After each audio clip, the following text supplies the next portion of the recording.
let's show David's arrest. He was covering a protest yesterday in Toronto, and we just have to start assuming that when David leaves the house, he's going to be arrested. For once, somebody else had to do the service of calling Lady Menzies to inform her that her husband was once again in jail and that a lawyer had already been deployed to help him. But Toronto police arrested David. We've got people flying the flags of known terrorist entities in our country, which is illegal. They're swarming journalists, intimidating journalists, and you know who the police arrest? The journalists, the 60-plus-year-old journalist with 2 artificial hips. That's who they took away as the threat to public safety. In handcuffs, might I add. Let's watch this. This is Sharia law, like you're seeing, on the eve of Remembrance Day. These officers are disobeying their oath. They are assaulting me. They are bending the knee to the Islamo-Nazis. My grandfather went to war for more than 5 years fighting the real Nazis. Thank you. I'm kind of glad he's not around now to see these so-called police officers. This is Justin Trudeau's Canada. Did not Cherry warn us about this 5 years ago?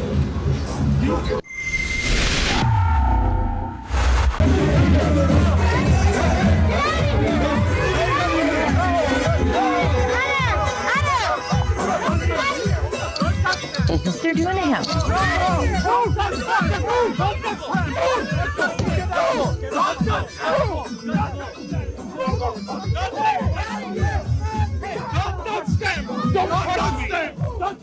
What's wrong with you guys? We told you, who are you guys? What do you mean, you guys? See this? My grandfather spent 5 years of his life fighting the Nazis. You think I'm going to bend the knee to the Islamo-Nazis? No. What crime am I committing? No, come on. Enforce the law. Obey your oath, officer. Obey your oath. Yeah. You're enforcing Sharia law? What am I doing here? Huh? Hey.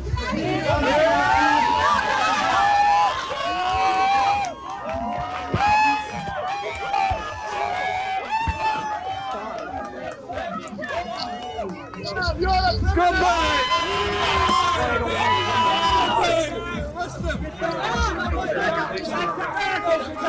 Back to your protest. You're dealing with this. Back to your protest.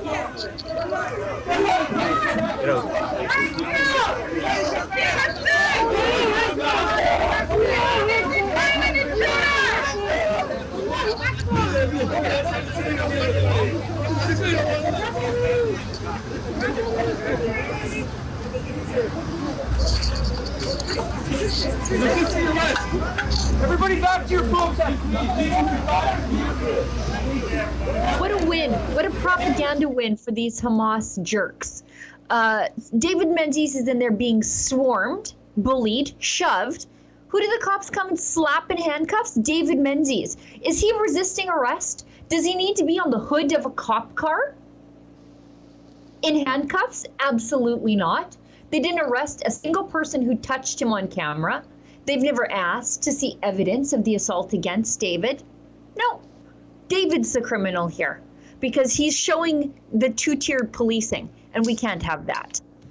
And let me be clear, okay? I experienced this kind of action towards journalists, and I was the victim of multiple assault. Police were right there. They didn't act, they didn't do nothing. At least they didn't arrest me, but they didn't protect me. They refused to protect me, and they let them assaulted me multiple times. With David Menzies, they arrested him, okay? Now, those people, not only they feel emboldened to do whatever they want, but it's a kind of sign from the police officer, from the authorities, to give them the okay to continue to do their harassment, their assault, right, and protesting violently and spewing anti-Semitic rhetorics in the middle of the street. So this, by doing that, not only they are going against the criminal code that say that people cannot glorify or giving support to terrorist organization, they also go against the freedom of journalism, the freedom of the press. Yeah, it's just wild. If people want to help David, as I said, the entire company mobilized yesterday on a Sunday. I guess it sort of happened earlier in the day, but it was morning for me and afternoon for everybody else. I mean, we deployed video editors, web editors, sending emails, calling lawyers. Ezra was dealing with this from abroad, like in Europe. If you want to help us, help David, go to standwithdavid.com.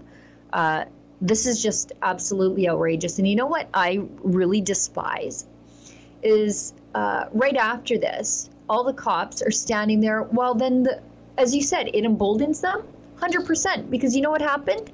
Then they go after Lincoln, our videographer. So Lincoln is standing there post-arrest trying to let everybody know what's going on and still record, like, because he's the one guy left standing, so he's got to let the rest of the company know, like, hey, Ezra, hey, Efron, David Menzies has been arrested. We need to start the machinery working. And what did the Hamas jerks do? Go after Lincoln. Why? Because these jerks know the cops aren't going to do anything either. So they go after Lincoln, and then they go after Karima Syed, I think is how you say her name. They go after her. And all the cops just standing there, their hands in their pockets. This stuff irritates me so much because there are good, hardworking cops who work in Toronto, and these losers give them such a bad name, and it hurts morale. Because the worst part is the good cops and these bad cops make the same amount of money. Exactly how I feel. It enrages me. And then you wonder why morale is so low at police services across the country. Calgary Police Service, morale's at an all-time low. They've been complaining about morale in Toronto on their police service since like 2017. It's not getting any better. They've changed two police chiefs since then. And why? Because the good cops have to look at their colleagues do this, and then they all have to wear the same uniform. This just disgusts me. These mobs, look, there's just a mob following the arrest of David Menzies to make sure he gets put in the car. And from what I understand, this mob then went to the police station and harassed David after he was let out. So they went there to continue to harass him. And David's the problem? Are you kidding me? There is clearly a two-tier policing, but there is the government, the people in charge. Why they are not condemning this? Why they are not saying that you cannot show support to terrorist organizations, you cannot harass people, you cannot assault people while you're protesting? Because when you're protesting and you do this, the protest turn into an illegal protest. And since then, if the protest turn into an illegal protest, the protests need to be dismantled by the authorities. Yeah, you know what? How quickly they moved on the Freedom Convoy. They deployed all the resources, and I'm not saying we need to invoke the Emergencies Act to deal with these guys, but we can certainly deal with them under the existing laws. They are flying flags of an outlawed terror organization. Hamas is on the public safety outlawed list, along with the likes of the Proud Boys. So take that list for what you will. But these are actual terrorists. They're out there wearing the headbands and flying the flags. Let's do something about it. I'm not sure what FinTrack does around here, except make sure that farmers don't get financing through Farm Credit Canada because they gave $20 to the Freedom Convoy. FinTrack is supposed to track financial crimes and money laundering. Why haven't we figured out where all the money is coming from for these persistent, ongoing pro-Hamas protests? Could it be Iran? That's what the Americans are saying. But Chrystia Freeland, the finance minister who's in charge of these things, she only reserves FinTrack for the likes of the enemies of the Liberal Party and not the enemies of freedom and humanity. We also talk about the fact that not only it was handcuffed, but for a long time, and something happened following the handcuff on David Menzies. Yeah, do we have Joe Warmington's tweet on this? So we sort of knew about this internally, but Joe Warmington tweeted about it, so we'll just let Joe break the news. Our friend Joe Warmington, who is good friends with David Menzies, by the way, and one of the good guys in the mainstream media, one of the best shoe leather journalists in the entire country. Joe Warmington of the Toronto Sun says, I just heard from David. He's been released from jail. He's on his way to the hospital. And then he tags Myron Demkew, that's the police chief in Toronto, who very clearly wants to be the next Bill Blair. Olivia Chow, that's the mayor who can't keep her panties on. The the geriatric lady mayor of Toronto who just dances scantily clad as mobs of Islamo-Nazis roam the streets of Toronto, and Doug Ford, who seems to be doing absolutely nothing about any of this. You know what I know for sure is if this were happening in Alberta, I know our premier would drop the hammer on these guys, because when they refused to do anything, well, they didn't actually. I shouldn't say that, because the Calgary police and Edmonton police, as soon as we had those protest encampments pop up at the universities, it was like hours before their stuff was being flung into the garbage by cops, and it was gorgeous and beautiful and made me happy to see. But I think it's because our police services know that you've got a public safety minister in Mike Ellis in Alberta and our premier Danielle Smith, who would stand up and defend the cops for doing the right thing. But let's go back to the tweet there.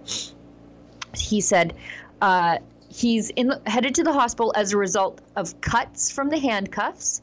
So he sat in those handcuffs for 3 hours that we know of that were too tight, and they couldn't get him off.